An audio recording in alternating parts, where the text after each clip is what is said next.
किसी भी school college university में आप जाते हैं, टीचर्स आपको ये बताएंगे पाकिस्तान में बेटा ये मसला है वो मसला है, लेकिन कोई भी सॉल्यूशन ओरिएंटेड बात नहीं करता। हमने रोटी बैंक को रखा है, हमारा मेडिकल कॉम्प्लेक्स रखा है जहाँ पे बहुत कम कीमत में लोगों को बेहतरीन इलाज और बेहतरीन रोटी दी जा रही है। इंग्लिश लैंग्वेज के कोर्सेज हम लोगों को करवा रहे हैं फ्री ऑफ कॉस्ट। कायदे आज़म ने भी पॉलिटिक्स किया और पाकिस्तान दिलाया है कि मैं एक मेमन फैमिली से बिलोंग करता हूँ, तो हमारे खून में दो चीज़ें आती हैं, एक सोशल वर्क करना और एक कारोबार करना। मैं कुछ कारोबार करता हूँ जिसमें स्पोर्ट्स का बिजनेस है और कुछ मेरी 2-3 सोर्सेज ऑफ इनकम और हैं। तो एनजीओज़ ने भी किसी न किसी तरह पाकिस्तान को नुकसान तो पहुँचाया। ऐसा नहीं है कि दूध के धुले में। एक कोयटा में लैंग्वेज सेंटर खोल रहे हैं उन लोगों के लिए जो कि आज तक समझ लें उनको इस चीज़ का एक्सपोजर था ही नहीं। आज अगर पाकिस्तान में कोई भी अक्लमंद नौजवान होगा ना, वो सबसे पहले पहली फ़्लाइट लेके मुल्क छोड़ के जाना चाहेगा। बेसिक जो नीड्स हैं हमारी, बिजली या गैस, पानी, खाना, उसमें हम लोग फंसे हुए हैं। मायूसी की इस्लाम में इजाज़त नहीं है, मायूसी कुफ्र है।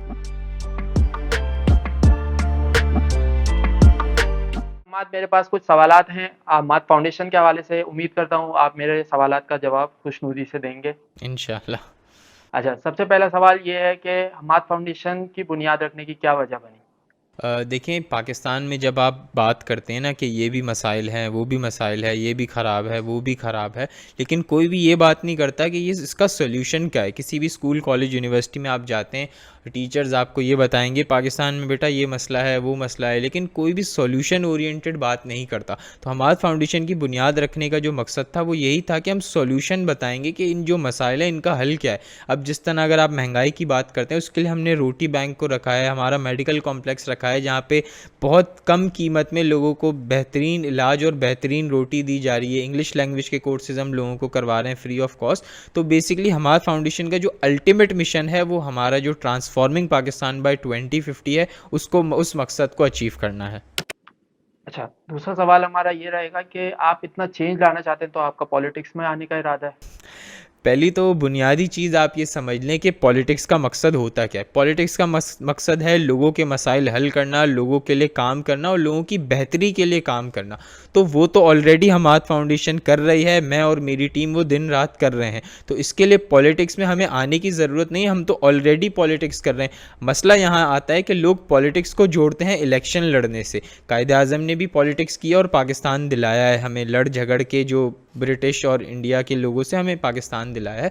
तो पॉलिटिक्स करना कोई बुरी बात नहीं है, हम जो कर रहे हैं वो भी इनफैक्ट पॉलिटिक्स ही कहलाती है। हमने जो अपने स्टेटस को वाले सियासतदानों को देख के जो पॉलिटिक्स समझी है वो पॉलिटिक्स नहीं है, वो कुछ और है। पॉलिटिक्स बेसिकली मकसद है अच्छा काम करना लोगों की फलाह व बहबूद के लिए, वो हम ऑलरेडी कर रहे हैं। अच्छा, आपकी सोर्स ऑफ इनकम क्या समझे आप? ये आपकी सोर्स ऑफ इनकम है?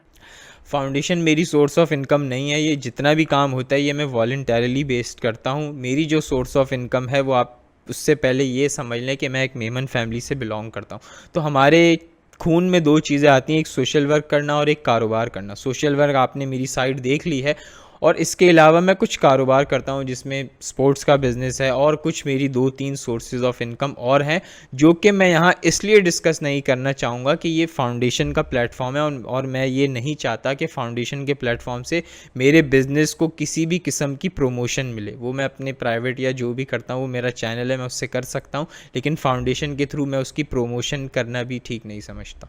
अच्छा, एनजीओज़ के हवाले से आपकी क्या सोच है? ये अच्छे इदारे हैं, इनकी ज़रूरत है मुल्क को? देखें, कुछ एनजीओज़ अच्छी भी हैं, कुछ बुरी भी हैं। अगर आप कहें, अगर आपको पता हो, शायद एफएटीएफ में पाकिस्तान अगर नीचे आया था या ग्रे लिस्ट में गया था, तो उसमें बहुत अच्छा खासा किरदार एनजीओज़ का भी था, जिन्होंने ड्यूटी बगैर पे किए वहाँ से एम्बुलेंसेस के नाम पे गाड़ियाँ मंगवाई, फिर उसको जो है ना बाहर सेल किया। तो एनजीओज़ ने भी किसी न किसी तरह पाकिस्तान को नुकसान तो पहुँचाया। ऐसा नहीं है कि दूध के धुले में, लेकिन ज़ाहिर है 5 उंगलियाँ बराबर नहीं है। कुछ एनजीओज़ अच्छी भी हैं, बड़ा ज़बरदस्त काम कर रही हैं, और गवर्नमेंट का काम एनजीओज़ कर रही हैं काफ़ी एनजीओज़। तो एनजीओज़ देखें, इस वक्त मुल्क की ज़रूरत है। हाँ, एनजीओज़ बिल्कुल नहीं होनी चाहिए, लेकिन ज़ाहिर है पाकिस्तान जैसे मुल्क में जो थर्ड वर्ल्ड कंट्री है, कुछ ना कुछ ग्रोथ के लिए, लोगों की फलाह व बहबूद के लिए एनजीओज़ ही हैं जो ज़बरदस्त काम कर रही हैं। अच्छा, फीमेल स्टाफ के हवाले से बात करेंगे। हमने हमाद फाउंडेशन में फीमेल स्टाफ को नहीं देखा, तो हम ये समझे कि Hammad Foundation anti female working. Hammad Foundation anti female बिल्कुल भी नहीं है। इस वक्त जो हमारे फाउंडेशन है उसमें 18 से 20 एम्प्लॉयज़ हैं, जिसमें से 40 से 50% जो है वो फीमेल स्टाफ है। अभी हम एक सोनोलॉजिस्ट हायर कर रहे हैं, वो भी फ़ीमेल होंगी। हम जो अभी एक इंशाल्लाह आगे स्कूल बना रहे हैं उसमें सारा स्टाफ फीमेल होगा सिवाय एडमिन के। इसके अलावा अभी हमने मार्केटिंग की एक वैकेंसी निकाली है, वो भी फ़ीमेल है। तो ऐसा नहीं है, जहाँ हमें ज़रूरत होती है हम बिल्कुल फ़ीमेल को एम्प्लॉयमेंट अपॉर्चुनिटीज़ क्रिएट करते हैं। और हमारा जो बुनियादी मकसद है जो पाकिस्तान बाय 2050 का, उसमें पहला नुक्ता जो है वो वुमेन एम्पावरमेंट का है। अच्छा, तो आपके अगले अपकमिंग ईयर्स में आपके क्या इरादे हैं, कुछ थोड़ा सा बताएंगे हमें? देखिए, हम कुछ 2-3 प्रोजेक्ट्स इंशाल्लाह लॉन्च करने जा रहे हैं। पहली तारीख को हम लोग एक कोयटा में लैंग्वेज सेंटर खोल रहे हैं उन लोगों के लिए जो कि आज तक समझ लें उनको इस चीज़ का एक्सपोजर था ही नहीं। और कोयटा में लैंग्वेज सेंटर खोलने का बुनियादी मकसद ये है कि अक्सर जब आपको पता है कोयटा KPK से हमारे पास या इंटीरियर सिंध से लोग आते हैं कराची में या बड़े शहरों में, तो हम उनका मजाक उड़ाते हैं, हम उनको मतलब बोलते हैं इस तरह कि ये देखो कैसे बोल रहा है, हम इंजॉय करते हैं उसको। तो हमाद फाउंडेशन उनको लैंग्वेज सिखाएगी, इंग्लिश लैंग्वेज सिखाएगी, ताकि उन्हें भी इंग्लिश लैंग्वेज का एक्सपोजर मिले। और जब वो बड़े शहरों में आएँ या अपने शहर में भी रहें तो वो जिस चीज़ में रहें उसको इंशाल्लाह वो लोग एक्सेल करें।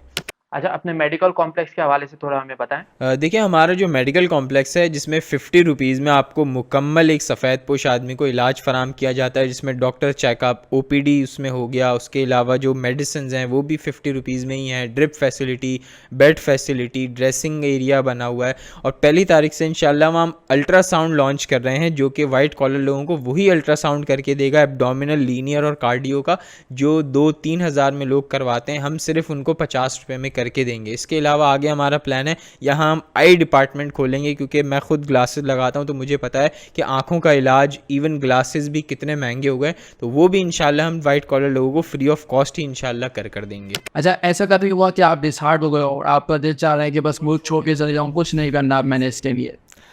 आज अगर पाकिस्तान में कोई भी अक्लमंद नौजवान होगा ना, वो सबसे पहले पहली फ़्लाइट लेके मुल्क छोड़ के जाना चाहेगा, क्योंकि यहाँ अपॉर्चुनिटीज़ नहीं है नौजवानों के पास, ह्यूमन राइट्स की वायलेशन हो रही है, बहुत सारे मसाइल हैं। बेसिक जो नीड्स हैं हमारी, बिजली या गैस, पानी, खाना, उसमें हम लोग फंसे हुए हैं। लेकिन हर किसी की ज़िंदगी का जो मकसद होता है वो अलग होता है। मेरी ज़िंदगी का जो बुनियादी मकसद है वो है पाकिस्तान को बदलना, पाकिस्तान को सुधारना। अब इसका कोई टाइम फ्रेम नहीं होता कि कब ये हो जाएगा, कब नहीं होगा, क्योंकि जो एक गोल होता है, एक मिशन होता है, उसका टाइम फ्रेम कभी भी नहीं होता। और आपने मायूसी की बात की, देखें, मायूसी की इस्लाम में इजाज़त नहीं है, मायूसी कुफ्र है। तो अगर मैं ये सोच लूँ कि यार मैं मायूस हो जाऊँ ना, तो जो मेरे पीछे मेरी टीम है सारी वो मायूस हो जाएगी। तो फ्रंट से लीड करना बहुत ज़्यादा ज़रूरी है। वैसे भी मुझे कोई मायूसी नहीं आती अल्हम्दुलिल्लाह, लेकिन इंसान है, कभी कभी दिल में इस तरह की चीज़ें आती हैं। लेकिन अगर आपकी नीयत साफ़ हो तो अल्लाह आपके लिए आसानियाँ पैदा कर देता है। अच्छा, हमारे पास कुछ यही सवाल थे। इंशाल्लाह उम्मीद करते हैं कि आप ऑडियंस से कि वो कमेंट सेक्शन में हमें कुछ नए सवाल दें, अगले पॉडकास्ट के सेक्शन में कवर कर सकें।